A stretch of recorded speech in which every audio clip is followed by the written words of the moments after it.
Hi all, welcome back to my channel. So ಇದು ಬಂದು ಬುಧವಾರದ vlog ಆಗಿರುತ್ತೆ. ಬೆಳಿಗ್ಗೆನೇ ಒಂದು 5:30ಗೆ ಎದ್ದು ಪಾಪುಗೆ ಫೀಡ್ ಮಾಡಿ ಹಸ್ಬೆಂಡ್ನ ನೋಡ್ಕೊತಾ ಹೇಳಿ ಸೊ ಟಿಫನ್ ಮಾಡೋದಕ್ಕೆ ಅಂತ ಬಂದೆ. ಸೊ ಒಂದು ಸೈಡು ಚಕ್ಕೆ ಹಾಕಿ ನೀರು ಹಾಕಿ ಕುದಿಸ್ಕೊತಾ ಇದ್ದೀನಿ ಅವ್ರಿಗೆ ಬ್ಲ್ಯಾಕ್ ಕಾಫಿಗೆ. Next rice ಮಾಡಿಟ್ಕೊಂಡೆ. ರೈಸ್ಗೆ ಸ್ವಲ್ಪ ಉಪ್ಪು ಮತ್ತು ಎಣ್ಣೆ ಹಾಕೋದ್ರಿಂದ ಸಾಫ್ಟಾಗಿ ಬರುತ್ತೆ. ಸೊ ಟಿಫನ್ ಏನು ಮಾಡ್ತಾಯಿದ್ದೀನಿ ಅಂದರೆ ಕೊತ್ತಂಬರಿ ರೈಸ್. ನೆಕ್ಸ್ಟು ಚಕ್ಕೆ ನೀರು ಕುದ್ದಿದ್ದಾಯಿತು. ಸೊ ಕೆಳಗಿಳಿಸ್ಕೊಂಡು ನೆಕ್ಸ್ಟು ಕಡಲೆಕಾಳನ್ನ ಬೇಯಕ್ಕೆ ಇಟ್ಕೊತಾ ಇದ್ದೀನಿ. ಸ್ವಲ್ಪ ಉಪ್ಪು ಹಾಕಿ ಕಡಲೆಕಾಳನ್ನ ಒಂದು ನೈಟ್ ಫುಲ್ಲು ನೆನೆಸಿಟ್ಟು ನೆಕ್ಸ್ಟು ಸ್ವಲ್ಪ ಬೇಯಿಸ್ಕೊತೀನಿ. ಅದರಲ್ಲಿ ಸಲಾಡ್ ಮಾಡೋಣ ಅಂದ್ಕೊಂಡಿದ್ದೀನಿ. ಅದಕ್ಕೋಸ್ಕರನೇ ಈ ಕಾಫಿ ಮಗ್ ಬಗ್ಗೆ ಹೇಳಬೇಕು ನಿಮಗೆ. ಯಾಕಂದರೆ ಇದನ್ನು ತೊಗೊಂಡು ಇನ್ನೇನು ಒಂದು ವಾರ ಆಯಿತು. ನಾನು ಹಸ್ಬೆಂಡ್ ಬರ್ಡೇ ಇತ್ತಲ್ವ, ಹಸ್ಬೆಂಡ್ ಬರ್ಡೇಗೆ ಗಿಫ್ಟ್ ಕೊಡೋಣ ಅಂತ ಇದನ್ನು ತರಿಸಿದೆ. ಅವ್ರ ಫೋಟೋ ಹಾಕ್ಸಿದ್ದೀನಿ ಇದರಲ್ಲಿ. ಬಟ್ ನಾನು ಇವತ್ತು ಕೊಡ್ತಾಯಿದ್ದೀನಿ, ನನಗೆ ನೆನಪು ಸಹ ಆಗಿಲ್ಲ. ಬರ್ಡೇ ದಿನ ಕೇಕ್ ಕಟ್ ಮಾಡಬೇಕಾದ್ರೆ ಗಿಫ್ಟ್ ಕೊಡೋದು ಕೂಡ ಮರ್ತೋಗ್ಬಿಟ್ಟೆ. ಇವಾಗ ಜ್ಞಾಪಿಸ್ಕೊಂಡು ಸೊ ಇದರಲ್ಲಿ ಬ್ಲ್ಯಾಕ್ ಕಾಫಿ ಕೊಡೋಣ ಅಂತ ಕೊಡ್ತಾಯಿದ್ದೀನಿ. ಬಟ್ ಇವತ್ತು ನಾನು ಕೊಟ್ಟಿರೋದಲ್ಲಿ ಅವ್ರಿಗೆ ಯಾವುದೇ ರೀತಿ ಅಂದರೆ ಖುಷಿ ಆಗಿಲ್ಲ. ಯಾಕಂದರೆ ಅವರು ತಂದಿದ್ದ ದಿನವೇ ನೋಡಿಬಿಟ್ಟಿದ್ದಾರೆ. ಹೇಗೆ ಅಂದರೆ ನನ್ನ ಮೈದಂಗೆ ಹೇಳಿದೆ ನಾನು ಇದನ್ನು ಮಾಡಿಸ್ಕೊಂಡು ಬಾ, ದುಡ್ಡು ಕೊಡ್ತೀನಿ ಅಂತ. ಮಾಡಿಸ್ಕೊಂಡು ಬಂದು ಅವನು ಚೆಕ್ ಮಾಡೋದಕ್ಕೋಸ್ಕರ ಟೇಬಲ್ ಮೇಲೆ ಇಟ್ಟು ಬಿಸಿನೀರು ಹಾಕಿದ್ದಾನೆ. ಅಷ್ಟರಲ್ಲಿ ನನ್ನ ಹಸ್ಬೆಂಡ್ ಬಂದು ಇದನ್ನು ನೋಡಿದ್ದಾರೆ. ನೋಡಿ ಖುಷಿಪಟ್ಟರು ಅವತ್ತೇ.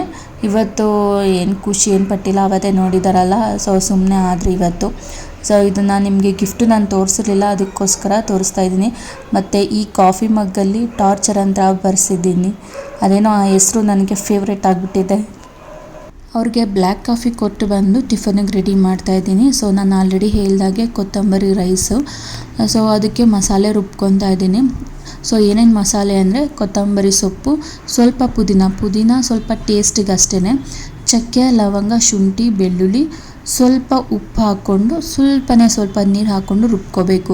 ಉಪ್ಪು ಹಾಕೋದ್ರಿಂದ ಸ್ವಲ್ಪ ಕಲರ್ ಚೆನ್ನಾಗಿ ಬರುತ್ತೆ, ಗ್ರೀನ್ ಕಲರ್, ಅದಕ್ಕೋಸ್ಕರನೇ. ನೆಕ್ಸ್ಟು ಒಂದು ಪ್ಯಾನ್ ಇಟ್ಕೊಂಡು ಅದಕ್ಕೆ ಸ್ವಲ್ಪ ಎಣ್ಣೆ ಹಾಕಿ ಪಲಾವ್ ಎಲೆ, ಒಂದು ಏಲಕ್ಕಿ, ಇನ್ನೊಂದು ಹೂವು, ಅದು ಪಲಾವ್ ಹೂವು, ನನಗದು ಹೆಸ್ರು ಗೊತ್ತಿಲ್ಲ. ಆಮೇಲೆ ನೆಕ್ಸ್ಟು ಸ್ವಲ್ಪ ಸಣ್ಣದಾಗಿ ಹಚ್ಚಿರೋ ಈರುಳ್ಳಿ ಹಾಕ್ಕೊಬೇಕು, ಸ್ವಲ್ಪ ಕರಿಬೇವಿನ ಸೊಪ್ಪು. ಬಟಾಣಿ ಇದ್ದರೆ ಹಸಿ ಬಟಾಣಿ ಡೈರೆಕ್ಟಾಗಿ ಹಾಕ್ಕೋಬೋದು. ಇಲ್ಲ ಅಂದರೆ ಏನು ಬಟಾಣಿ ಇರುತ್ತೆ ಅದನ್ನು ಒಂದು ನೈಟ್ ಫುಲ್ ನೆನೆಸಿಟ್ಟು ನೆಕ್ಸ್ಟು ಈ ಥರ ಫ್ರೈಗೆ ಹಾಕ್ಕೊಬೇಕು. ಸ್ವಲ್ಪ ಕ್ಯಾರೆಟು ಸಣ್ಣದಾಗಿ ಹಚ್ಚಿ ನೆಕ್ಸ್ಟು ನಾವೇನು ರುಬ್ಬಿಟ್ಟಿರ್ತೀವಿ ಆ ಪೇಸ್ಟನ್ನ ಹಾಕ್ಕೊಂಡು ಸ್ವಲ್ಪ ಉಪ್ಪು ಹಾಕ್ಕೊಂಡು ಸ್ವಲ್ಪ ನೀರು ಹಾಕ್ಕೊಂಡು ಬೇಯಿಸ್ಕೊಬೇಕು, ಸ್ವಲ್ಪ ಹಸಿ ಸ್ಮೆಲ್ ಹೋಗೋವರೆಗೂ. ನೆಕ್ಸ್ಟು ರೈಸ್ನ ತಣ್ಣಗಾಗೋದಕ್ಕಿಟ್ಟು ನೆಕ್ಸ್ಟು ನಾವೇನು ರೆಡಿ ಮಾಡ್ಕೊಂಡಿರ್ತೀವಿ ಸೊ ಆ ಗೊಜ್ಜನ್ನ ಹಾಕ್ಕೊಂಡು ಸ್ವಲ್ಪ ಕಾಯಿ ತುರಿ ಹಾಕ್ಕೊಂಡು ಮಿಕ್ಸ್ ಮಾಡ್ಕೋಬೇಕು. ನೆಕ್ಸ್ಟು ಸಲಾಡ್ಗೆ ರೆಡಿ ಮಾಡ್ತಾಯಿದ್ದೀನಿ. ಸೊ ಸಲಾಡ್ಗೆ ಬಂದು ನಾವು ಬೇಯಿಸಿಟ್ಕೊಂಡಿರೋ ಕಡಲೆಕಾಳನ್ನ ನೀರೆಲ್ಲ ಹೋಗೋ ಥರ ಸೋದಿಸ್ಕೊಂಡು ಸೊ ಒಂದು ಬೌಲ್ಗೆ ಹಾಕ್ಕೊಂಡು ನೆಕ್ಸ್ಟು ಇಲ್ಲಿ ಈರುಳ್ಳಿ, ಕ್ಯಾರೆಟು, ಸೌತೆಕಾಯಿ ಸಣ್ಣದಾಗಿ ಉದ್ದಕ್ಕೆ ಹಚ್ಚಿಟ್ಕೊಂಡು ಸೊ ಅದನ್ನು ಮಿಕ್ಸ್ ಮಾಡ್ಕೊತಾ ಇದ್ದೀನಿ. ಕೊತ್ತಂಬರಿ ಸೊಪ್ಪು ಸಣ್ಣದಾಗಿ ಹಚ್ಚಿಟ್ಕೊಂಡು ನೆಕ್ಸ್ಟು ಸ್ವಲ್ಪ ನಿಂಬೆಹಣ್ಣು. ಉಪ್ಪು ಹಾಕೋದಿಲ್ಲ, ಯಾಕಂದರೆ ಕಡಲೆಕಾಳು ಬೇಯಿಸ್ಬೇಕಾದ್ರೇ ಸ್ವಲ್ಪ ಉಪ್ಪು ಹಾಕಿರ್ತೀನಿ. ಸೊ ಹಾಗಾಗಿ ಕರೆಕ್ಟಾಗಿ ಆಗುತ್ತೆ. ಸೊ ಇದಕ್ಕೆ ನಾನು ಒಗ್ಗರಣೆ ಕೊಡೋದು ಮರೆತೆ. ಸೊ ಒಗ್ಗರಣೆಗೆ ಸ್ವಲ್ಪ ಸಾಸಿವೆ, ಜೀರಿಗೆ, ಒಂದೆರಡು ಹಸಿಮೆಣ್ಸಿನ್ಕಾಯಿ ಹಾಕಿ ಒಗ್ಗರಣೆ ಕೊಟ್ಟರೆ ಚೆನ್ನಾಗಿರುತ್ತೆ. ಮತ್ತು ನನ್ನ ಹಸ್ಬೆಂಡ್ ಬಂದು ಅದಕ್ಕೆ ಚಾಟ್ ಮಸಾಲ ಪೌಡ್ರ್ ಹಾಕ್ಕೊಂಡು ತೊಗೊಂಡೋದ್ರು ಬಾಕ್ಸ್ಗೆ. ಇನ್ನು ಟಿಫನ್ಗೂ ನಾನು ಏನು ಮಾಡಿದೆ, ಕೊತ್ತಂಬರಿ ರೈಸು ಮತ್ತು ಸಲಾಡ್ನೇ ತಿನ್ಕೊಂಡು ಹೋದರು.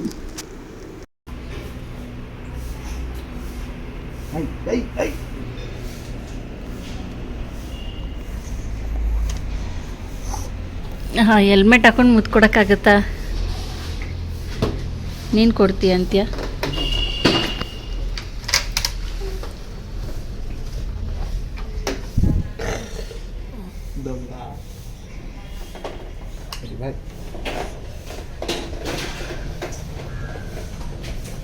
ಬಾಯ್ ಡ್ಯಾಡಿ.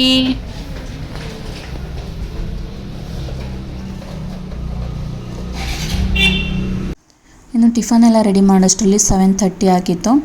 ಸೊ ಪಾಪು ಮಲ್ಕೊಂಡಿದ್ದಾಳೆ. ಏನಂದರೆ 5:15 ಎದ್ದು ಅವಳಿಗೆ ಸ್ವಲ್ಪ ಫೀಡ್ ಮಾಡಿ ಒಂದು 6 ಗಂಟೆಗೆ ಮಲಗಿಸ್ಬಿಟ್ಟು ಹೋಗಿದ್ದೆ ಟಿಫನ್ನಿಗೆ ರೆಡಿ ಮಾಡೋದಕ್ಕೆ. ಒಂದು 6:30ಗೆ ಬೇಗ ಎದ್ಬಿಟ್ಟಿದ್ದಾಳೆ.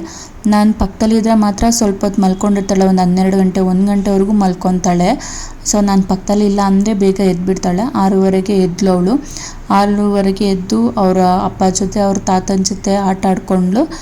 ಸೊ ಮತ್ತೆ 7:30 ಅಷ್ಟರಲ್ಲಿ ಟಿಫನ್ ಎಲ್ಲ ಮುಗಿಸಿ ಕರ್ಕೊಂಡು ಬಂದು ಮಲ್ಕೊಂಡಿದ್ದಾಳೆ. ಸೊ ಅವಳು ಎದ್ದೇಳೋಷ್ಟರಲ್ಲಿ ಸ್ವಲ್ಪ ಆಲ್ರೆಡಿ ಅವಳನ್ನ ಮಲಗಿಸೋಷ್ಟರಲ್ಲೇ 10 ಗಂಟೆ ಆಗೋಗಿತ್ತು. ಸೊ ಏನಾದರೂ ಲೈಟಾಗಿ ತಿನ್ನೋಣ ಅಂತ ಹೇಳ್ಬಿಟ್ಟು ನಾನು ಏನು ಸಲಾಡ್ ರೆಡಿ ಮಾಡಿದ್ದೆ ಅದನ್ನೇ ತಿಂತಾಯಿದ್ದೀನಿ. ಇದೇ ನನ್ನ ಬ್ರೇಕ್ಫಾಸ್ಟು ಇವತ್ತು. ಸೊ ನೆಕ್ಸ್ಟು ಸ್ವಲ್ಪ ತಾಯಿ ಕಾರ್ಡಲ್ಲಿ ನನ್ನ ಮಗು ಬಗ್ಗೆ ಚೆಕ್ ಮಾಡೋದಿತ್ತು. ಮಗು ಬಗ್ಗೆ ಅಂದರೆ ಪ್ರತಿ ತಿಂಗಳು ಮಗುವಿನ ಬೆಳವಣಿಗೆ ಏನಿದೆ ಮೈಲ್ ಸ್ಟೋನ್ ಬೇರೆ ಬೇರೆ ಥರ ಇರುತ್ತೆ. ಈಗ ನನ್ನ ಮಗಳಿಗೆ 4 ತಿಂಗಳ ಮೇಲೆ 6 ಡೇಸ್ ಆಗಿದೆ. ಸೊ 4 ತಿಂಗಳಲ್ಲಿ ಮಗುಗೆ ಏನೇನು ಮೈಲ್ ಸ್ಟೋನ್ಸ್ ಇರುತ್ತೆ ಅಂತ ತಿಳ್ಕೊಬೇಕಾಗಿತ್ತು. ಇನ್ನು ತಾಯಿ ಕಾರ್ಡಲ್ಲಿ ಎಲ್ಲನೂ ಮೆನ್ಷನ್ ಮಾಡಿರ್ತಾರೆ. ನಾವು ಪ್ರೆಗ್ನೆಂಟ್ ಟೈಮಿಂದನೂ ಏನೇನು ತಿನ್ನಬೇಕು, ಏನೇನು ಬಿಡಬೇಕು, ಯಾವ್ಯಾವ ಥರ ಇಂಜೆಕ್ಷನ್ ತೊಗೋಬೇಕು, ಮತ್ತು ಗೌರ್ಮೆಂಟ್ ಹಾಸ್ಪಿಟ್ಲಿಂದ ಏನೇನು ಫೆಸಿಲಿಟೀಸ್ ಇದೆ, ಮತ್ತು ಪಾಪುಗೆ ಯಾವ್ಯಾವ ತಿಂಗಳಲ್ಲಿ ಏನೇನು ಚಟುವಟಿಕೆಗಳಿರುತ್ತೆ, ಮತ್ತು 6 ತಿಂಗಳಾದಮೇಲೆ ಎಷ್ಟು ಸ್ಪೂನ್ಸ್ ಪಾಪುಗೆ ಆಹಾರ ಕೊಡಬೇಕು ಅದ್ರ ಬಗ್ಗೆ ಎಲ್ಲ ಮೆನ್ಷನ್ ಮಾಡಿರ್ತಾರೆ. ಸೊ ನಾನು ಅದು ಸ್ವಲ್ಪ ತಾಯಿ ಕಾರ್ಡಲ್ಲಿ ತಿಳ್ಕೊಂಡು ನಾನು ಚೆಕ್ ಮಾಡ್ತಾ ಇರ್ತೀನಿ ಪಾಪುಗೆ. ಅವರು ಮೆನ್ಷನ್ ಮಾಡಿರೋ ಥರನೇ ನನ್ನ ಮಗಳು ಚಟುವಟಿಕೆಯಲ್ಲಿ ಇದ್ದಾಳ ಅಂತ ಚೆಕ್ ಮಾಡ್ಕೊತಾ ಇರ್ತೀನಿ. ನನ್ನ ಪ್ರೆಗ್ನೆನ್ಸಿ ಟೈಮಲ್ಲೂ ಕೂಡ ಅಷ್ಟೇ ನಾನು ತಾಯಿ ಕಾರ್ಡ್ ಚೆಕ್ ಮಾಡಿದ್ದೆ. ಅದರಲ್ಲಿ ಮೆನ್ಷನ್ ಮಾಡಿದ್ರು ನಾವು ಏನೇನು ಫುಡ್ ತೊಗೊಬೇಕು, ಏನೇನು ಟ್ಯಾಬ್ಲೆಟ್ಸ್ ತೊಗೋಬೇಕು, ಯಾವ ಟೈಮಲ್ಲಿ ರೆಸ್ಟ್ ಮಾಡಬೇಕು, ಎಷ್ಟು ರೆಸ್ಟ್ ಮಾಡಬೇಕು, ಅಂದರೆ ಎಷ್ಟು ಅವರ್ ಮಲ್ಕೋಬೇಕು ನಾವು ಡೇ ಟೈಮಲ್ಲಿ ಆಗಿರ್ಬೋದು, ಮತ್ತು ಸ್ಲೀಪಿಂಗ್ ಪೊಸಿಷನ್ ಬಗ್ಗೆ ಇದೆಲ್ಲ ಮೆನ್ಷನ್ ಮಾಡಿದರು. ಸೊ ಅದರಿಂದ ನಂಗೆ ಸ್ವಲ್ಪ ಈಸಿನೇ ಆಯಿತು. ಇದ್ರ ಜೊತೆಗೆ ಇನ್ ಕೇಸ್ ಏನಾದರೂ ಡೌಟ್ ಇತ್ತಂದರೆ ಆಶಾ ವರ್ಕರ್ ಅಂತ ಇರ್ತಾರಲ್ವ, ಸೊ ಅವ್ರಿಗೆ ಕಾಲ್ ಮಾಡಿ ಕೇಳ್ಕೊತಾ ಇದ್ದೆ. ನಿಜವಾಗ್ಲೂ ನನ್ನ ಕಾಂಟ್ಯಾಕ್ಟಲ್ಲಿರೋ ಆಶಾ ವರ್ಕರು ತುಂಬ ನೀಟಾಗಿ ನನಗೆ ಎಕ್ಸ್ಪ್ಲೈನ್ ಮಾಡ್ತಾಯಿದ್ರು. ಈ ಥರ ಫುಡ್ ತಿನ್ನಬೇಕು. ಈಗಲೂ ಕೂಡ ಅಷ್ಟೇ ಮಗುಗೆ ಇಂಜೆಕ್ಷನ್ ಬಗ್ಗೆನೂ ಅವ್ರು ನೀಟಾಗಿ ನನ್ನ ಹತ್ರ ಎಕ್ಸ್ಪ್ಲೈನ್ ಮಾಡ್ತಾರೆ. ಚೆನ್ನಾಗಿ ಕಾಂಟ್ಯಾಕ್ಟಲ್ಲಿದ್ದಾರೆ ನನ್ನ ಜೊತೆ. ಮತ್ತು ಈ ಸಲ ಪಾಪುಗೆ ಇಂಜೆಕ್ಷನಲ್ಲಿ ಸ್ವಲ್ಪ ನನಗೆ ಭಯ ಇತ್ತು ಅಲ್ವಾ, ಸೊ ಅದ್ರ ಬಗ್ಗೆನೂ ಅವರು ನನಗೆ ಕ್ಲಾರಿಟಿ ಕೊಟ್ಟಿದ್ದು, ಹೋಗಿ ವಿಚಾರಿಸು, ಇಲ್ಲ ಅಂದರೆ ನನಗೆ ಕಾಂಟ್ಯಾಕ್ಟ್ ಮಾಡು, ನಾನು ಮಾತಾಡ್ತೀನಿ ಅಂತ ಹೆಲ್ಪ್ ಕೂಡ ಮಾಡಿದರು. ಇಲ್ಲಿ ನೋಡಿ 4ರಿಂದ 6ನೇ ತಿಂಗಳವರೆಗೂ ಮಗು ಏನು ಮಾಡಬೇಕು ಏನು ಮಾಡಬಾರ್ದು ಅನ್ನೋದನ್ನ ಮೆನ್ಷನ್ ಮಾಡಿದ್ದಾರೆ. ನಿಮಗೆ ಕಾಣಿಸ್ತಿದೆ ಇಲ್ವೋ ಗೊತ್ತಿಲ್ಲ, ಸೊ ನಾನೊಂದು ಸಲ ಎಕ್ಸ್ಪ್ಲೈನ್ ಮಾಡ್ತೀನಿ. ಸೊ 4ರಿಂದ 6ನೇ ತಿಂಗಳವರೆಗೂ ಮಗು ಏನೇನು ಮಾಡ್ಬೋದು ಅಂದರೆ ಆ ಈ ಊ ಅಂತ ಮಾತಾಡೋಕ್ಕೆ ಸ್ಟಾರ್ಟ್ ಮಾಡುತ್ತೆ, ಮತ್ತು ವಸ್ತುಗಳನ್ನ ಟಚ್ ಮಾಡೋದಕ್ಕೆ ಮತ್ತು ಅದನ್ನು ರೆಕಗ್ನೈಸ್ ಮಾಡೋದಕ್ಕೆ ಪ್ರಯತ್ನಿಸ್ತಿರುತ್ತೆ. ಜೊತೆಗೆ ಏನಾದರೂ ಸೌಂಡ್ ಆದರೆ ಸಾಕು ಆ ಕಡೆ ತಿರ್ಕೊಂಡು ನೋಡುತ್ತೆ, ಮತ್ತು ಸ್ವಲ್ಪ ಮಟ್ಟಿಗೆ ಹೆಡ್ ಕಂಟ್ರೋಲ್ ಬಂದಿರುತ್ತೆ. ಜೊತೆಗೆ ಜೋರಾಗಿ ನಗುವುದು ಮತ್ತು ಸೌಂಡ್ ಮಾಡಿಕೊಂಡು ಮಾತಾಡೋದು ಆ ಊ ಏ ಅಂದ್ಕೊಂಡು. ಇನ್ನು ಇದು ಬಂದು 2 to 3 ಮಂತ್ಸ್ವರೆಗೂ ಏನು ಮಾಡ್ಬೋದು ಏನು ಮಾಡಬಾರ್ದು ಅನ್ನೋದು. ಸೊ ಮಗು 2ರಿಂದ 3 ತಿಂಗಳಲ್ಲಿ ತಾಯಿ ಮುಖ ನೋಡಿದಾಗ ನಗುತ್ತೆ, ಜೊತೆಗೆ ಐ ಕಾಂಟ್ಯಾಕ್ಟ್ ಮಾಡುತ್ತೆ, ಮತ್ತು ತುಂಬ ಆ್ಯಕ್ಟಿವ್ ಆಗಿರುತ್ತೆ. ಕೈ ಕಾಲೆಲ್ಲ ಅಲ್ಲಾಡ್ಸೋದು ಜೋರಾಗಿ. ಮತ್ತು ನಾವು ಟಮ್ಮಿ ಟೈಮ್ ಅಂತ ಕೊಟ್ಟಾಗ ತಲೆ ಎತ್ತಕ್ಕೆ ಸ್ವಲ್ಪ ಪ್ರಯತ್ನ ಪಡುತ್ತೆ. ಮಗು ಏನೆಲ್ಲ ಮಾಡಬಾರ್ದು ಅನ್ನೋದನ್ನ ಮೆನ್ಷನ್ ಮಾಡಿರ್ತಾರಲ್ವ, ಅಂದರೆ ಇವಾಗ ಮಗು ನಮ್ಮನ್ನ ನೋಡಿ ನಗದೇ ಇದ್ದಾಗ, ಸ್ಮೈಲ್ ಮಾಡದೇ ಇದ್ದಾಗ, ಮತ್ತು ಮಗು ಆ್ಯಕ್ಟಿವ್ ಆಗಿ ಇಲ್ಲ ಅಂದಾಗ, ಐ ಕಾಂಟ್ಯಾಕ್ಟ್ ಇಲ್ಲ ಅಂದಾಗ, ಟೈಮ್ಗೆ ಹಾಕಿದಾಗ ತಲೆ ಎತ್ತದೇ ಇದ್ದಾಗ ಇದೆಲ್ಲ ಡೇಂಜರಸ್ ಆಗಿರುತ್ತೆ. ಸೊ ಈ ಥರ ಏನಾದರೂ ಇತ್ತಂದರೆ ಬೇಗನೆ ಡಾಕ್ಟ್ರ್ ಹತ್ರ ನಾವು ತೋರಿಸ್ಕೋಬೋದು. ಇಲ್ಲಿ ಏನು ಮೆನ್ಷನ್ ಮಾಡಿದ್ದಾರೆ ಅಂದರೆ, ಸೊ ಮಕ್ಕಳು 4ರಿಂದ 6ನೇ ತಿಂಗಳಲ್ಲಿ ತಮ್ಮ ಕೈ ಬೆರಳಾಗಿರ್ಬೋದು, ಕೈನಾಗಿರ್ಬೋದು ಬಾಯೊಳಗೆ ಇಟ್ಕೊತಾರೆ, ಓಕೆನಾ. ಸೊ ಅದನ್ನು ನಾವು ಸೀರಿಯಸ್ ಆಗಿ ತೊಗೋಬಾರ್ದು, ಜೊತೆಗೆ ಅದನ್ನು ಬಿಡಿಸೋದಕ್ಕೆ ಪ್ರಯತ್ನ ಕೂಡ ಮಾಡಬಾರ್ದು ಅನ್ನೋದನ್ನ ಮೆನ್ಷನ್ ಮಾಡಿದ್ದಾರೆ. ಮತ್ತೆ ಹೇಳ್ತಾ ಇರುತ್ತೆ, ಇವಾಗ ನನ್ನ ಮಗಳಿಗೆ 4 ತಿಂಗಳ ಮೇಲೆ ಆಗಿದೆ, ಅವಳು ಇವಾಗ ಬೆರಳೆಲ್ಲ ಬಾಯಲ್ಲಿ ಇಟ್ಕೊಂಡು ಚೀಪ್ತಾ ಇರ್ತಾಳೆ. ಸೊ ಅವಾಗ ನಮ್ಮ ಅತ್ತೆ ಅಂತಾರೆ, ಈ ಅಭ್ಯಾಸನ ಬಿಡಿಸಮ್ಮ, ಇಲ್ಲ ಅದೇ ಅಭ್ಯಾಸ ಆಗಿಬಿಡುತ್ತೆ ಅವಳಿಗೆ ಅಂತ ಹೇಳ್ತಾರೆ. ಅವಾಗ ನಾನು ಹೇಳ್ತೀನಿ, ಇದನ್ನು ಚೆಕ್ ಮಾಡಿದ್ಮೇಲೆ ನಾನು ಹೇಳಿದ್ದು. ಸೊ ಇದು ಈ ಟೈಮಲ್ಲಿ ಈ 4 ತಿಂಗಳಾದಮೇಲೆ ಮಗುಗೆ ಈ ಆ್ಯಕ್ಟಿವಿಟಿ ಇರಲೇಬೇಕಂತ ಇರುತ್ತೆ. ಸೊ ಏನು ಪ್ರಾಬ್ಲಮ್ ಇಲ್ಲ. ಸೊ ಟೈಮ್ ಬಂದಾಗ ಬಿಡ್ಸೋಣ, ಸದ್ಯಕ್ಕೆ ಮಗು ಹೆಂಗೆ ಬೇಕೋ ಹಂಗೆ ಆಟ ಆಡಲಿ ಅಂತ ಹೇಳಿದ್ದೆ. ಈ ತಾಯಿ ಕಾರ್ಡಲ್ಲಿ ನಮಗೆ 3 ವರ್ಷದವರೆಗೂ ಮಗು ಏನು ಮಾಡಬೇಕು ಏನು ಮಾಡಬಾರ್ದು ಅನ್ನೋದನ್ನ ಮೆನ್ಷನ್ ಮಾಡಿದ್ದಾರೆ. ಇದರಿಂದ ನಿಜವಾಗ್ಲೂ ನನಗಂತೂ ತುಂಬ ಹೆಲ್ಪ್ ಆಗ್ತಾ ಇದೆ. ನಾನು ಫೋನಲ್ಲೂ ಚೆಕ್ ಮಾಡ್ತೀನಿ ಮತ್ತು ತಾಯಿ ಕಾರ್ಡಲ್ಲೂ ಫಸ್ಟು ಚೆಕ್ ಮಾಡ್ತೀನಿ. ಇನ್ನೂ ಡೌಟ್ ಇತ್ತಂದರೆ ಡೈರೆಕ್ಟಾಗಿ ನಾನು ಆಗ ಹೇಳ್ದಾಗೆ ಆಶಾ ವರ್ಕರ್ನ ನಾನು ಕಾಂಟ್ಯಾಕ್ಟ್ ಮಾಡ್ತೀನಿ. ಇದರಲ್ಲಿ ಚೆಕ್ ಮಾಡಿದ್ಮೇಲೆ ಮಗು ಏನಾದರೂ ಆಯಾ ಮಂತಲ್ಲಿ ಆ್ಯಕ್ಟಿವಿಟಿ ಇಲ್ಲ ಅಂತ ಹೇಳಿದ್ರೆ ಸೊ ನಾನು ಡಾಕ್ಟ್ರ್ ಹತ್ರ ಕರ್ಕೊಂಡು ಹೋಗ್ತೀನಿ. ಬಟ್ ಇದುವರೆಗೂ ಏನು ಪ್ರಾಬ್ಲಮ್ ಇಲ್ಲ, ಮುಂದಕ್ಕೂ ಏನು ಪ್ರಾಬ್ಲಮ್ ಆಗಲ್ಲ ಅಂತ ಅಂದ್ಕೊಂಡಿದ್ದೀನಿ. ಬಟ್ ನಮ್ಮ ಹುಷಾರಲ್ಲಿ ನಾವಿರಬೇಕು. ಮಕ್ಕಳ ಬಗ್ಗೆ ಯಾವುದೇ ರೀತಿ ಚಾನ್ಸ್ ತೊಗೊಳೋದಕ್ಕಾಗೋದಿಲ್ಲ ಅಲ್ವಾ, ಅದಕ್ಕೋಸ್ಕರ ಎಲ್ಲದನ್ನೂ ಮುಂಚೆನೇ ನಾವು ತಿಳ್ಕೊಂಡಿರಬೇಕು. ಇನ್ನು ಇದ್ರ ಜೊತೆಗೆ ಇನ್ನೊಂದೇನು ಹೇಳ್ತೀನಿ ಅಂದರೆ, ನಾನು ಆಲ್ರೆಡಿ ಇವಾಗ ತಣ್ಣೀರು ಕುಡಿಯೋಕ್ಕೆ ಸ್ಟಾರ್ಟ್ ಆಗಿದ್ದೀನಿ. ಸೊ ನಮ್ಮ ಅತ್ತೆ ಈಗಲೇ ಬೇಡಮ್ಮ ಮಗುಗೆ ಶೀತ ಆಗುತ್ತೆ ಅಂತ ಹೇಳಿದ್ರು. ಬಟ್ ಈ ಶೆಕೆಗೆ ನಾನು ಎಷ್ಟೇ ನೀರು ಕುಡಿದ್ರೂ ಸಮಾಧಾನನೇ ಆಗ್ತಿರ್ಲಿಲ್ಲ. ಸೊ ತಣ್ಣೀರು ಕುಡಿಯೋದಕ್ಕೆ ಸ್ಟಾರ್ಟ್ ಮಾಡಿದ್ದೀನಿ ಆಲ್ರೆಡಿ ನಾನು. ಬಾಣಂತಿ ಅಂದರೆ ಯಾವ ರೀತಿ ಇರ್ತಾರೆ, ನೀನು ಯಾವ ರೀತಿ ಇದೆಯಾ, ತಣ್ಣೀರೆಲ್ಲ ಮುಟ್ಕೊಂಡು ತಣ್ಣೀರೆಲ್ಲ ಕುಟ್ಕೊಂಡು ಕಿವಿಗೆ ಹಾಕಲ್ಲ, ಒಂದು ಸ್ವೆಟರ್ ಹಾಕಲ್ಲ, ಹಂಗೆ ಹಿಂಗೆ ಅಂತ ಹೇಳ್ತಿದ್ದಾರೆ. ಈ ಶೆಕೆಲಿ ನಿಜವಾಗ್ಲೂ ಆ ರೀತಿ ಎಲ್ಲ ಇರೋದಕ್ಕೆ ಆಗೋದಿಲ್ಲ. ನಾನು ಫ್ರೀಯಾಗೇ ಇದ್ದೀನಿ. ಇನ್ನು ನೆಕ್ಸ್ಟು ತಾಯಿ ಕಾರ್ಡನ್ನ ಚೆಕ್ ಮಾಡಿ ಮತ್ತು ಸಲಾಡ್ ತಿನ್ನೋಷ್ಟರಲ್ಲಿ ಪಾಪು ಕೂಡ ಎದ್ದಿದ್ಲು. ಸೊ ಪಾಪುಗೆ ಡೈರೆಕ್ಟಾಗಿ ಒಂದು 10:30 ಹಂಗೆ ಸ್ನಾನ ಮಾಡಿಸ್ಬಿಟ್ಟೆ. ಅವಳಿಗೆ ಸ್ನಾನ ಮಾಡಿಸಿ ಅವಳಿಗೆ ರೆಡಿ ಮಾಡಿ ಸ್ವಲ್ಪ ಫೀಡ್ ಮಾಡೋಷ್ಟರಲ್ಲಿ ಒಂದು 11:30 ಆಗಿತ್ತು. ಸೊ ಅದಾದಮೇಲೆ ಅವಳನ್ನ ನೆಲದ ಮೇಲೆ ಹಾಕ್ತಾಯಿದ್ದೀನಿ. ಅಂದರೆ ನೆಲದ ಮೇಲೆ ಇವಾಗ ಹಾಸಿಗೆ ಮೇಲೆ ಹಾಕೋದಿಲ್ಲ, ಈ ಟೈಮು ಅವಳದು ರೋಲಿಂಗ್ ಟೈಮು. ಸೊ ಹಾಗಾಗಿ ನೆಲದ ಮೇಲೆ ಹಾಕ್ತೀನಿ. ಹಾಸಿಗೆ ಮೇಲೆ ಹಾಕಿದ್ರೆ ರೋಲ್ ಮಾಡ್ತಾ ಎಲ್ಲಿ ಅವಳು ಬಿದ್ದೋಗ್ಬಿಡ್ತಾಳೆ, ನಾವು ಆ ಕಡೆ ಈ ಕಡೆ ಅಕಸ್ಮಾತ್ ಹೋದರೆ ಅಂತ ಹೇಳ್ಬಿಟ್ಟು ನೆಲದ ಮೇಲೇ ಒಂದು ಬೆಡ್ಶೀಟ್ ಹಾಕ್ಬಿಟ್ಟು ಈ ಥರ ಮಲಗಿಸ್ತೀನಿ ಅವಳಿಗೆ. ಮತ್ತು ಒಬ್ಬರು ಕಮೆಂಟ್ ಮೂಲಕ ಕೇಳಿದರು, ಅವ್ರ ಮಗುಗೆ ಇವಾಗ 4 ತಿಂಗಳಂತೆ. ಸೊ ಮಗು ಮಲ್ಕೊತಿರೋದು 3 ಗಂಟೆಗಂತೆ, ನೈಟ್ 3 ಗಂಟೆಗೆ. ಸೊ ಮಗು ಮಲ್ಕೊಳ್ಳೋದಕ್ಕೋಸ್ಕರ ನಾವೇನು ಮಾಡ್ಬೋದು ಹೇಳಿ ಅಂತ ಹೇಳಿದರು. ನಾನು ಅವ್ರಿಗೇನು ರಿಪ್ಲೈ ಮಾಡಿದೆ ಅಂದರೆ, ಮಗುನ ಡೇ ಟೈಮಲ್ಲಿ ಸ್ವಲ್ಪ ಆ್ಯಕ್ಟಿವ್ ಆಗಿಟ್ಟಿರಿ, ಸೊ ದಟ್ ನೈಟು ಮಗು ಚೆನ್ನಾಗಿ ನಿದ್ದೆ ಮಾಡುತ್ತೆ ಅಂತ ಹೇಳಿದೆ. ಅದನ್ನು ಡೀಟೇಲಾಗಿ ನೆಕ್ಸ್ಟ್ ವೀಡಿಯೋದಲ್ಲಿ ತಿಳಿಸ್ಕೊಡ್ತೀನಿ ಅಂತಲೇ ಹೇಳಿದೆ. ಬಟ್ ನೆಕ್ಸ್ಟ್ ವೀಡಿಯೋದಲ್ಲಿ ತಿಳಿಸ್ಕೊಡೋದಕ್ಕಾಗಿರಲಿಲ್ಲ, ಸಾರಿ. ಯಾಕಂದರೆ ಇವಾಗ ನನ್ನ ಮಗುಗೆ 4 ತಿಂಗಳು ಕಂಪ್ಲೀಟ್ ಆದಮೇಲೆ ನನ್ನ ಮಗುದು ಕೂಡ ಮಲ್ಕೊಳ್ಳೋ ಟೈಮಿಂಗ್ಸು ಚೇಂಜ್ ಆಗಿದೆ. ಅದಕ್ಕೋಸ್ಕರನೇ ಫಸ್ಟು ನನ್ನ ಮಗುಗೆ ಈ ಮಲ್ಕೊಳ್ಳೋದು ಟೈಮಿಂಗ್ಸ್ ಏನಿದೆ ಅದನ್ನು ಅವಳಿಗೆ ಕಲಿಸ್ಬೇಕು, ಇವಾಗಿಂದನೇ ಕಲಿಸ್ಬೇಕು. ಅವಳಿಗೆ ಯಾವ ರೀತಿ ಕಲಿಸ್ತೀನಿ, ಅದೇನಾದರೂ ನನಗೆ ವರ್ಕ್ ಆಯಿತು ಅಂತ ಹೇಳಿದ್ರೆ ನೆಕ್ಸ್ಟು ಖಂಡಿತ ನಿಮಗೆ ತಿಳಿಸ್ಕೊಡ್ತೀನಿ, ಓಕೆನಾ. ಸೊ ಸಾರಿ, ಸ್ವಲ್ಪ ಲೇಟಾಗಿ ರಿಪ್ಲೈ ಮಾಡ್ತಾಯಿದ್ದೀನಿ ವಿಡಿಯೋದಲ್ಲಿ ನಿಮಗೆ. ಇವಾಗ ನನ್ನ ಮಗಳು ಬಂದು ಡೇ ಟೈಮಲ್ಲಿ ಸ್ವಲ್ಪ ಚೆನ್ನಾಗಿ ನಿದ್ದೆ ಮಾಡ್ತಿದ್ದಾಳೆ. ಮುಂಚೆ ಅಂದರೆ ಸ್ವಲ್ಪ ಕೋಳಿ ನಿದ್ದೆ ಅಂತಾರಲ್ವ, ಸೊ ಆ ಥರ ಕೋಳಿ ನಿದ್ದೆ ಮಾಡ್ತಿರೋದ್ರಿಂದ ನೈಟು ಫುಲ್ಲು ನಿದ್ದೆ ಚೆನ್ನಾಗಿ ಮಾಡ್ತಾಯಿದ್ಲು.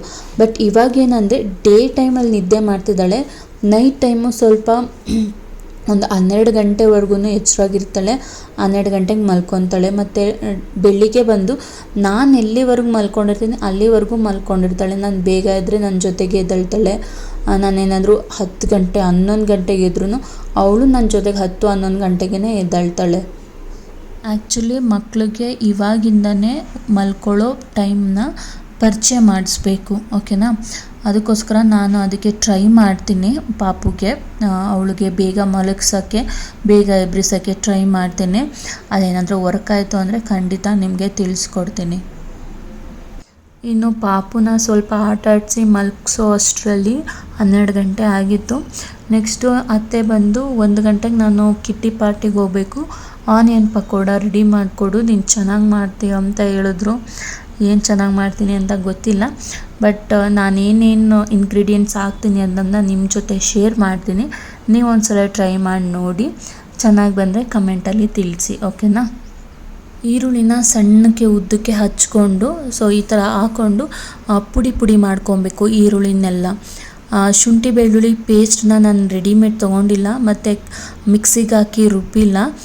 ಸೊ ನಾನು ಕುಟ್ಟಣಿಗೆಲ್ಲಿ ಕುಟ್ಕೊಂಡಿದ್ದೀನಿ. ಮತ್ತು ಬೆಳ್ಳುಳ್ಳಿ ನೀಟಾಗಿ ಸಿಪ್ಪೆ ತೆಗಿಯೋ ಅವಶ್ಯಕತೆ ಇಲ್ಲ, ಹಾಗೆ ಹಾಕ್ಬೋದು. ಸ್ವಲ್ಪ ಲೈಟಾಗಿ ಸಿಪ್ಪೆ ತೆಗೆದು ಹಾಕಿ ದಪ್ಪಕ್ಕೆ ಇದ್ದರೂ ಪರವಾಗಿಲ್ಲ. ಈರುಳ್ಳಿನ ಪುಡಿ ಪುಡಿ ಮಾಡ್ಕೊಂಡಾದ್ಮೇಲೆ ಕರ್ಬೇವಿನ ಸೊಪ್ಪು ಹಾಕ್ಕೋಬೇಕು. ಕರ್ಬೇವಿನ ಸೊಪ್ಪು ನಾವು ಎಷ್ಟು ಹಾಕ್ತೀವಿ ಅಷ್ಟು ಚೆನ್ನಾಗಿ ಟೇಸ್ಟ್ ಇರುತ್ತೆ. ಅದ್ರ ಜೊತೆಗೆ ಪುದೀನ, ಬೆಳ್ಳುಳ್ಳಿ ಕೂಡ ಅಷ್ಟೇ. ಬೆಳ್ಳುಳ್ಳಿ ಹೆಚ್ಚಾಗಿ ಹಾಕಿದಷ್ಟು ಟೇಸ್ಟ್ ಚೆನ್ನಾಗಿ ಬರುತ್ತೆ. ಮತ್ತು ಖಾರಕ್ಕೆ ನಿಮ್ಗೆ ಎಷ್ಟು ಬೇಕೋ ಅಷ್ಟು ಖಾರದ ಪುಡಿ ಹಾಕ್ಕೋಬೋದು. ನೆಕ್ಸ್ಟು ನಾನಿಲ್ಲಿ ಸ್ವಲ್ಪ ಕೇಸರಿ ಪೌಡ್ರ್ ಯೂಸ್ ಮಾಡ್ತಾಯಿದ್ದೀನಿ, ಸ್ವಲ್ಪ ಕಲರ್ಗೆ ಅಷ್ಟೇ. ಸೊ ಕೇಸರಿ ಪೌಡ್ರ್ ಹಾಕಿದ್ಮೇಲೆ ಓಮ್ ಕಾಳು ಹಾಕ್ಕೊಂಡಿದ್ದೀನಿ ಟೇಸ್ಟ್ಗೆ. ನೆಕ್ಸ್ಟು ಉಪ್ಪು ಮತ್ತು ಕಿಟ್ಟಿ ಪಾರ್ಟಿ ಮಾಡ್ತಾರಲ್ವ, ಸೊ ಅವ್ರದ್ದೇ ಒಂದು ಗ್ರೂಪ್ ಇದೆ, ವಾಟ್ಸಪ್ ಗ್ರೂಪಲ್ಲಿ ದೊಡ್ಡದಾಗಿ ಆನಿಯನ್ ಪಕೋಡ ಅಂತ ಹಾಕಿದ್ರು. ನೋಡಿದ್ರೆ ಇಲ್ಲಿ ನನ್ನ ಕೈಲಿ ಮಾಡಿಸ್ತಿದ್ದಾರೆ ನಮ್ಮತ್ತೆ. ಇರಲಿ ಪರವಾಗಿಲ್ಲ, ನಮ್ಮತ್ತೆಗೆ ತಾನೆ. ನೆಕ್ಸ್ಟು ಇದಕ್ಕೆ ಸ್ವಲ್ಪ ಅಕ್ಕಿ ಹಿಟ್ಟು ಹಾಕ್ಕೊತಾ ಇದ್ದೀನಿ. ಅಕ್ಕಿ ಹಿಟ್ಟು ಹಾಕೋದ್ರಿಂದ ಸ್ವಲ್ಪ ಕ್ರಿಸ್ಪಿಯಾಗಿ ಬರುತ್ತೆ, ಅದಕ್ಕೋಸ್ಕರನೇ. ನೆಕ್ಸ್ಟು ಕಡಲೆ ಹಿಟ್ಟು ನೋಡ್ಕೊಂಡು ಹಾಕ್ಕೊಬೇಕು. ಜಾಸ್ತಿ ಹಾಕಿ ಕಲಸೋದ್ರಿಂದ ಬಜ್ಜಿ ಥರ ಆಗೋಗುತ್ತೆ. ಅದಕ್ಕೋಸ್ಕರನೇ ಪಕೋಡ ಥರ ಬೇಕಂದರೆ ಲೈಟಾಗಿ ಹಾಕಿ ಸ್ವಲ್ಪನೇ ಕಲಿಸ್ಕೊಬೇಕು. ನೀರು ಕೂಡ ಅಷ್ಟೇ ನೋಡ್ಕೊಂಡು ಹಾಕ್ಕೊಬೇಕು, ಯಾಕಂದರೆ ಈರುಳ್ಳಿಲೇ ನೀರಿನ ಅಂಶ ಇರುತ್ತೆ ಅಲ್ವಾ, ಅದಕ್ಕೋಸ್ಕರನೇ ಸ್ವಲ್ಪನೇ ನೀರು ಹಾಕ್ಕೊಂಡು ಕಲಿಸ್ಕೋಬೇಕು. ನೆಕ್ಸ್ಟು ಎಲ್ಲನೂ ಕಲಸಿದ್ದಾದಮೇಲೆ ಕಾದಿರೋ ಎಣ್ಣೆನ ಈ ಥರ ಪಕೋಡ ಹಿಟ್ಟಿಗೆ ಹಾಕ್ಕೊಂಡು ಕಲಸೋದ್ರಿಂದ ಟೇಸ್ಟ್ ಚೆನ್ನಾಗಿ ಬರುತ್ತೆ. ಸೊ ಪಕೋಡದಲ್ಲಿ ಮೇನ್ ಟೇಸ್ಟ್ ಕೊಡೋದೇ ಸೊ ಆ ಎಣ್ಣೆ ಹಾಕೋದ್ರಿಂದ, ಕಾದಿರೋ ಎಣ್ಣೆ ಹಾಕಿ ಕಲಸಿರೋದ್ರಿಂದ. ಕಾದಿರೋ ಎಣ್ಣೆ ಅಂದರೆ ತುಂಬ ಕುದಿತಿರೋ ಎಣ್ಣೆ ಅಂತಲ್ಲ, ಸ್ವಲ್ಪ ಲೈಟಾಗಿ ಕಾದಿರಬೇಕು. ಸೊ ಆ ಎಣ್ಣೆನ ಹಾಕಿ ಕಲಿಸ್ಬೇಕು. ನೆಕ್ಸ್ಟು ಎಣ್ಣೆಗೆ ಪಕೋಡನೆಲ್ಲ ಹಾಕ್ಕೋಬೇಕು. ಅಂದರೆ ಇದೇ ಶೇಪಲ್ಲಿ ಇರಬೇಕು ಪಕೋಡ ಅಂತಲ್ಲ, ಯಾವ ಶೇಪ್ ಇದ್ರೂ ನಡೆಯುತ್ತೆ. ಸುಮ್ಮನೆ ಪುಡಿಯಾಗಿ ಉದುರಿಸ್ಕೊಂಡು ಬಂದರೂ ಆಗುತ್ತೆ ಎಣ್ಣೆ ಒಳಗಡೆ. ಸೊ ಪಕೋಡ ರೆಡಿ ಆಯಿತು. ಅದ್ರ ಮೇಲೆ ಏನು ನಾವು ಎಣ್ಣೆಯಲ್ಲೇ ಕರೆದು ಇಟ್ಕೊಂಡಿರೋ ಕರ್ಬೇವಿನ ಸೊಪ್ಪನ್ನ ಮೇಲ್ಗಡೆ ಸ್ವಲ್ಪ ಡೆಕೋರೇಷನ್ ಹಾಕಿದ್ದೀನಿ ಅಷ್ಟೇ. ಹೇಗಿದೆ ಪಕೋಡ? ನೆಕ್ಸ್ಟು ಪಕೋಡ ಎಲ್ಲ ರೆಡಿ ಮಾಡಿ ಅತ್ತೆನೂ ಕೂಡ ಕಿಟ್ಟಿ ಪಾರ್ಟಿಗೆ ಹೊರಟು. ಅಷ್ಟರಲ್ಲಿ ಲೇಟ್ ಆಗಿತ್ತು ಲಂಚ್ಗೆ. ಸೊ ಅನ್ನ ಸಾಂಬಾರು ತಿಂದು ಒಂದು ತೆಲುಗು ಮೂವಿ ನೋಡ್ತಾ ಇದ್ದೆ. ಸೊ ಅಂದ್ಕೊಂಡಿದ್ದೀನಿ ಇನ್ಮೇಲೆ ತೆಲುಗು ಮೂವಿ ಡೈಲಿ ಒಂದೊಂದು ನೋಡೋಣ ಅಂತ. నువ్వంటే నాకిష్టం, నీ నవ్వంటే నాకిష్టం, నువ్వంటే నాకిష్టం, నా నువ్వైతే నాకిష్టం, నాలో ఆలాపన ఆగే నాపిన ఎదలో లయ వినవా ప్రియా, నువ్వంటే నాకిష్టం. ನೆಕ್ಸ್ಟು ಹೇರ್ ಆಯಿಲ್ ಮಾಡಿಕೊಂಡೆ. ಸೊ ಹೇರ್ ಆಯಿಲ್ ಖಾಲಿ ಆಗಿತ್ತು. ಮೊನ್ನೆ ಅಜ್ಜಿ ಊರಿಗೆ ಹೋದಾಗ ಸೊ ಎಲ್ಲ ಇಂಗ್ರೀಡಿಯೆಂಟ್ಸು ಅಲ್ಲೇ ಸಿಕ್ಕಿತ್ತು ಅಂತ ತಂದು ಆಯಿಲ್ ರೆಡಿ ಮಾಡಿಕೊಂಡೆ. ಸೊ ನಾನು ಯಾವ ರೀತಿ ಹರ್ಬಲ್ ಹೇರ್ ಆಯಿಲ್ ರೆಡಿ ಮಾಡೋದು ಅನ್ನೋದು ಒಂದು ವಿಡಿಯೋ ಮಾಡಿ ಹಾಕಿದ್ದೀನಿ ನನ್ನ ಚಾನಲ್ನಲ್ಲಿ. ಯಾರೆಲ್ಲ ನೋಡಿಲ್ಲ ಅಂದರೆ ಸೊ ಹೋಗಿ ನೋಡಿ, ಓಕೆನಾ? ಸೊ ನೋಡಿ ನನ್ನ ಹೇರ್ ಆಯಿಲ್ ರೆಡಿ ಮಾಡ್ಕೊಂಡಿದ್ದೀನಿ. ನೆಕ್ಸ್ಟು ಹೇರ್ ಪ್ಯಾಕ್ ಮತ್ತು ಫೇಸ್ ಪ್ಯಾಕ್ ಮಾಡ್ಕೊಳ್ಳೋಣ ಅಂತ ಅಲೋವೆರಾ, ಬೇವಿನ ಎಲೆ ಮತ್ತು ದಾಸವಾಳದ ಎಲೆ ತೊಗೊಂಡಿದ್ದೀನಿ. ಇಷ್ಟನ್ನು ಒಟ್ಟಿಗೆ ರುಬ್ಕೊಂಡಾದ್ಮೇಲೆ ಸಪ್ರೇಟ್ ಎತ್ತಿಟ್ಕೊತೀನಿ. ಹೇರ್ಗೆ ಸಪ್ರೇಟು ಮತ್ತು ಫೇಸ್ಗೆ ಸಪ್ರೇಟ್ ಎತ್ತಿಟ್ಕೊಂಡಿರ್ತೀನಿ. ಸೊ ಇಲ್ಲಿ ಬಂದು ಹೇರ್ಗೆ ಇದ್ರ ಜೊತೆಗೆ ಏನೇನು ಸೇರಿಸ್ತೀನಿ, ಆ್ಯಡ್ ಮಾಡ್ತೀನಿ ಅನ್ನೋದನ್ನ ತೋರಿಸ್ತೀನಿ. ಸೊ ಏನು ರುಬ್ಬಿಟ್ಕೊಂಡಿರ್ತೀವಿ ಅದ್ರ ಜೊತೆಗೆ ಸ್ವಲ್ಪ ಮೊಸರು ಹಾಕ್ಕೊತೀನಿ. ಮತ್ತು ಅದಾದಮೇಲೆ ಸ್ವಲ್ಪ ನಿಂಬೆಹಣ್ಣು ಹಾಕ್ಕೊತೀನಿ. ಒಂದು ಅರ್ಧ ನಿಂಬೆಹಣ್ಣು ಹಾಕ್ಕೊಂಡ್ರು ಓಕೆನೆ.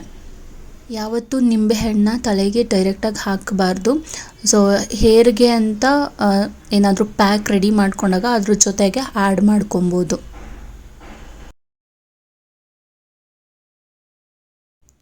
ಸೊ ಹೇರ್ ಪ್ಯಾಕ್ ರೆಡಿ ಆಯಿತು. ನೆಕ್ಸ್ಟು ಫೇಸ್ ಪ್ಯಾಕ್ಗೆ ಏನೆಲ್ಲ ನಾನು ಆ್ಯಡ್ ಮಾಡ್ತೀನಿ ನೋಡಿ.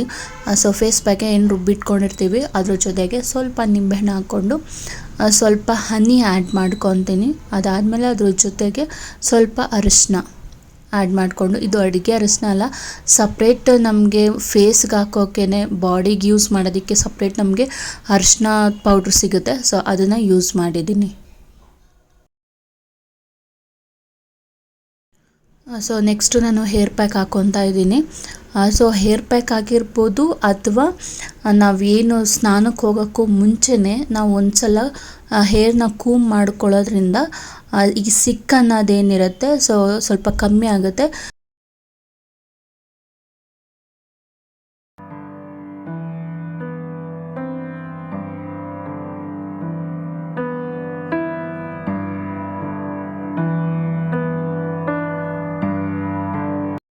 ನಾನು ಏನು ಹೇರ್ ಪ್ಯಾಕ್ ಮಾಡ್ಕೊಂಡಿದ್ದೀನಿ ಅದು ನನ್ನ ತಲೆಗೆ ನಿಜವಾಗ್ಲೂ ಸಾಕಾಗಲಿಲ್ಲ. ಸೊ ಅದಕ್ಕೋಸ್ಕರನೇ ಜಸ್ಟ್ ಸ್ಕಾಲ್ಪ್ಗಷ್ಟೇ ನಾನು ಇದನ್ನು ಅಪ್ಲೈ ಮಾಡ್ಕೊತಾ ಇದ್ದೀನಿ. ಆಮೇಲೆ ಏನಾದರೂ ಉಳಿದಿದ್ರೆ ಅದನ್ನು ಫುಲ್ ಹೇರ್ಗೆ ಅಪ್ಲೈ ಮಾಡಿದ್ದೀನಿ. ನಿಜವಾಗ್ಲೂ ನನಗೆ ಈ ಹೇರ್ ಪ್ಯಾಕ್ ಸಾಕಾಗಿಲ್ಲ.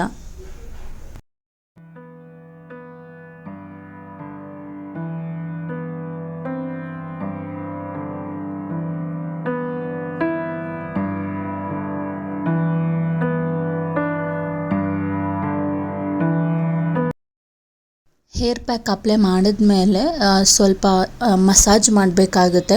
ನಾವೇನು ಹೇರ್ ಪ್ಯಾಕ್ ಹಾಕಿರ್ತೀವಿ ಅದು ಎಲ್ಲ ಕಡೆ ಸ್ಪ್ರೆಡ್ ಆಗೋದಕ್ಕೋಸ್ಕರ ಸೊ ನಾನು ಈ ಥರ ಮಸಾಜ್ ಮಾಡ್ತೀನಿ. ಸೊ ಒಂದು ನಿಮಿಷ ಅಥವಾ ಒಂದು 2 ನಿಮಿಷ ಮಸಾಜ್ ಮಾಡಿದ್ರು ಓಕೆ.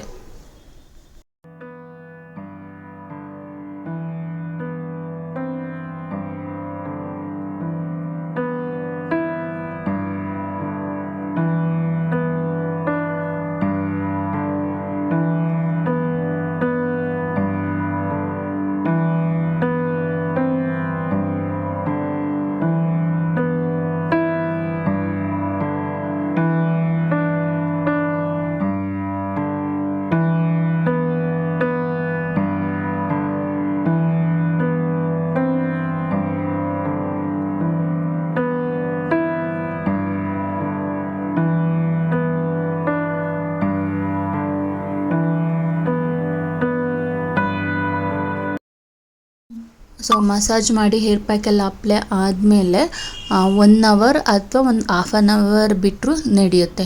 ಹಾಫ್ ಆನ್ ಅವರ್ ಅಥವಾ 1 ಅವರ್ ಬಿಟ್ಟು ಹೇರ್ ವಾಶ್ ಮಾಡ್ಬೋದು. ನೆಕ್ಸ್ಟು ಫೇಸ್ ಪ್ಯಾಕ್ ಅಪ್ಲೈ ಮಾಡ್ತಾ ಇದ್ದೀನಿ. ಫೇಸ್ ಪ್ಯಾಕ್ ಅಪ್ಲೈ ಮಾಡೋಕ್ಕೂ ಮುಂಚೆನೇ ಒಂದ್ಸಲ ಫೇಸ್ ವಾಶ್ ಮಾಡ್ಕೊಂಬಿಡ್ಬೇಕು.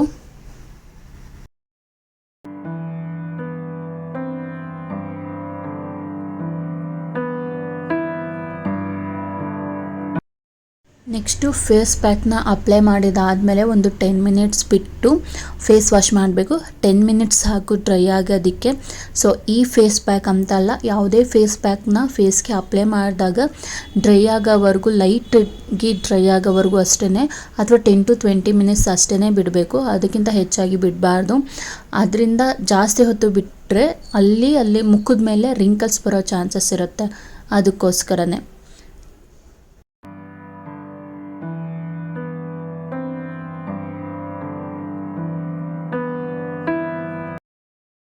ಸೊ ಇವತ್ತಿನ ವಿಡಿಯೋ ಇಷ್ಟೇ. ಐ ಹೋಪ್ ಇವತ್ತಿನ ವಿಡಿಯೋ ನಿಮಗೆ ಇಷ್ಟ ಆಗಿರುತ್ತೆ ಅಂತ. ಇಷ್ಟ ಆಗಿದರೆ ಒಂದು ಲೈಕ್ ಮಾಡಿ, ಶೇರ್ ಮಾಡಿ, ಕಮೆಂಟ್ ಮಾಡಿ. ಇನ್ನೂ ಯಾರೆಲ್ಲ ನನ್ನ ಚಾನಲ್ನ ಸಬ್ಸ್ಕ್ರೈಬ್ ಆಗಿಲ್ಲ ಬೇಗ ಸಬ್ಸ್ಕ್ರೈಬ್ ಆಗಿ. ಮತ್ತೆ ನೆಕ್ಸ್ಟ್ ವಿಡಿಯೋದಲ್ಲಿ ಸಿಗ್ತೀನಿ. ಅಲ್ಲಿವರೆಗೂ ಥ್ಯಾಂಕ್ ಯು ಆಲ್.